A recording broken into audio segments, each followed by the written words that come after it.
Welcome back to Talk Asia. I'm Andrew Stevens. We're in Shenzhen with the auto manufacturer BYD, and behind me could very well be a vision of the future. This is an all-electric car made here at BYD in southern China. It's just a prototype at the moment, but it is due to roll off the assembly line this year as a commercial proposition. Let's take it for a spin. Now, I have the honour of being the first journalist to actually have test-driven this car. It is a prototype, so obviously they've still got a couple of bugs to work out. But the engine, the battery is all solid, the drivetrain is solid. They may make a few changes internally. Well, the first thing you notice about this car is what you don't notice. There's nothing that overtly says I'm in an all-electric car here. The dash, the layout is fairly standard. All the dials and all the gauges you need are well laid out. The start here, you've got a power start. There's no ignition per se. And I don't know if you can hear that, but you can hear a whirring sound as the battery is engaged. Okay, so basically put it into gear. And off we go. Just that quiet electrical whirring sound. I'll try not to run this car into someone because it is a prototype. Let's test the acceleration. So there's certainly no lack of power in this car. The range on one full battery is about 400 kilometres or so, and the top speed is about 160 kilometres. So it's competitive. One problem is that to charge the battery, you actually have to go to a special charging station. You can charge it at home, but it does take about 2 days on a normal household power point. So you need to take it really to a charging station. And at the moment, obviously in China, anywhere in the world, in fact, there aren't that many charging stations. As you have said, a lot of car companies are now seeing the revolution in moving to electric power. How tough is the competition going to be for BYD? If you look at the Japanese are introducing plug-in hybrid cars, the Americans are, the Europeans are.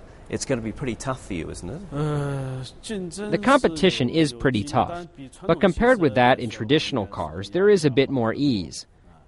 BYD is very confident. Our production costs and quality, especially the costs, are far more advanced than our competitors. Who are the winners going to be in this new competition? Is it going to be the people with the technology or being able to produce it most cheaply? I think people need to have both aspects. Besides advanced technology, low cost is also very necessary. You might have low production costs, but people can't win without the leading technology. But if you have the leading technology and high costs, people can't win that competition either. I think people possessing both aspects can win the competition. You were 29 years old. You were working for the government in a research institute. You borrowed money from a relative to start up a company, BYD. Did you think then it would grow to what it is now that quickly? I didn't think of this back then. I only thought about opening a small company and earning some money, trying to keep it afloat. That's what I thought then. I never thought it would grow this big. But new goals came about when we were doing more and more business. Then a new strategy had to be shaped. You are an engineer by training, and now you run a company with 130,000 people. Do you ever wish for a more simple life, maybe just to go back to being just a humble engineer again? Actually, due to my current position in the company, it's difficult for me to go back to the lab every day. But when I have some time, I do try to do some research. But we try to achieve this. Every week I try to talk about some technical plans with my engineers. It's one of my hobbies. Watch your back. In late last year, Warren Buffett, the US investor, put $250 million into your company to buy a 10% stake. How did that make you feel personally? We think this was very important to our company. First, it can increase our brand recognition. This is unprecedented, because people in both the United States and China respect Mr. Buffett. There are about 100 million people in China who are investing in stocks, so those 100 million people probably know him. It's very helpful for BYD to increase our recognition. Secondly, it's very helpful for BYD to promote new energy automobiles in the United States. Back in the 1970s and 1980s, there were a lot of theories, conspiracy theories perhaps, that suggested that the big oil companies were closing down anybody who had technology which would become a rival to the gasoline engine. Did you ever buy into those theories? Do you think the oil companies have tried to push back production of alternative energy for automobiles? There have been some challenges. There are also challenges about engine technology. Those who own the engine technology will also cause problems for electric cars.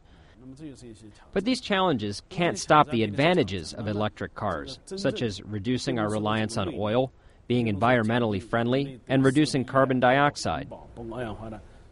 And I understand that even though you run this very big company, that you live in the workers' village with your workers, not far from here. The cultural values at BYD are very good, which are equality and pragmatism. I'm just an ordinary engineer, and due to work requirements, I became the chairman of this company. But after work, we're all equal. We live and talk together. This is our culture. So you wouldn't say you're a capitalist in any way? No, I don't think so. I've always been like this. I've tried to remain an ordinary person, such as eating with my employees. I try to live an ordinary life. Wang Chuanfu, thank you so much for joining us here on Talk Asia. Thank you.